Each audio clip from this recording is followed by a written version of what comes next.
জয় বাবা বিশ্বকর্মা দিয়ে আজকে রিলসটা শুরু করলাম।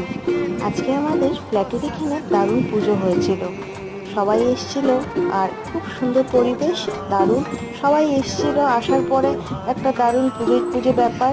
তো এখন থেকে দুর্গাপুজো উৎসব শুরু হয়ে গেছে আমাদের এখানে।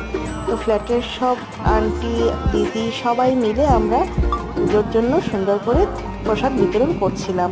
তার মধ্যে এখন আমাদের দুপুরবেলা খাওয়ার মধ্যে দেওয়া হলো খিচুড়ি, ভাজা, 2 রকমের তরকারি, একটা লাবড়া, একটা আলু মটরের তরকারি। খেতে দারুণ ছিল, সঙ্গে পাঁপড়ও ছিল।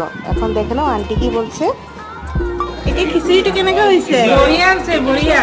সব ভালো হইছে না একদম? বহুতকেইটা আইটেম আছে, আইটেম বহুত আছে। কি কি আছে? খিচুড়ি চব্জি আছে, এই মটৰ পনীৰ আছে, আৰু পাপড়, আৰু পাপড় আছে, বেগুন ভাজা আছে, বেগুন ভাজা আছে, আৰু একদম ৰঙালাও ভাজি, পকৰা আছে। ভাল লাগছে না?